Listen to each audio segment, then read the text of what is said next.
तो स्वाभाविक रूप से हमारे प्रदेश के बच्चे हैं, हमारे अतिथि शिक्षक हैं, हमारे अपने हैं वो, उनको अगर तकलीफ हुई तो मैंने कहा मैं खेद व्यक्त करता हूँ। मंत्री जी का पहले मेहमान वाला बयान आया और उसके बाद मंत्री जी ने खेद जताया। खेद जताया वो भी आपने सुना, और खेद जताने के बाद मंत्री जी ने इरादा भी साफ कर दिया और यह भी कहा कि उनकी अतिथि शिक्षकों के प्रति सोच जो है वो सकारात्मक है, वो अतिथि शिक्षकों को लेकर सकारात्मक ही सोच रहे हैं।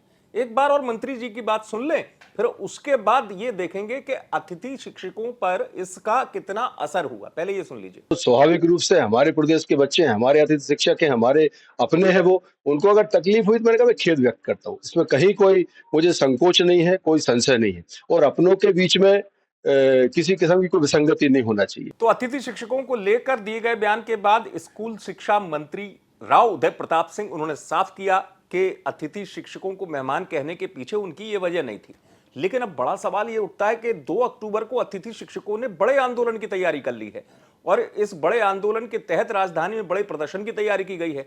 उस आंदोलन से पहले क्या मंत्री जी के माफी मांगने का संकेत यह माना जाए कि कुछ अतिथि शिक्षकों के हक में वो बड़ा फैसला ले सकते हैं, या जो पहले की स्थिति थी वही बनी रहेगी, अतिथि शिक्षकों को आंदोलन करने के लिए फिर सड़क पर उतरना पड़ेगा? क्योंकि जिस तरीके से मंत्री जी ने खेद जताया उसके बाद यह संकेत तो है कि कहीं ना कहीं सरकार एक बार फिर जो है वो अतिथि शिक्षकों से बात करना चाहती है। लेकिन उस बातचीत में कितनी बात बनेगी, यही तो सोचने वाली है स्थिति है। क्योंकि अतिथि शिक्षक कुछ मांगों को चाहते हैं जो उनकी टॉप मांगे हैं, चाहे वो फुल सेशन वाली मांग हो या तमाम अन्य मांगे हो। मंत्री जी ने ये बात तो कही कि वो खेद जताते हैं, नियमितीकरण करने की स्थिति में सरकार है या नहीं ये भी सोचना पड़ेगा। मंत्री जी ने यह भी कहा कि वो अतिथि शिक्षकों को लेकर अच्छा ही सोच रहे हैं, उनको फुल सेशन मिले, इस बारे में भी उन्होंने सोचा है। लेकिन मंत्री जी ने पहले भी ये कहा था, उसके बाद अतिथि शिक्षकों का यह मानना था कि डीपीआई ने वो बात पूरी नहीं की मंत्री जी के कहने के बाद। अब ऐसी तमाम स्थितियां हैं कि अतिथि शिक्षकों के बड़े आंदोलन से पहले सरकार भी विचारेगी, सरकार भी सोचेगी भाई कि इस स्थिति में समाधान क्या निकले।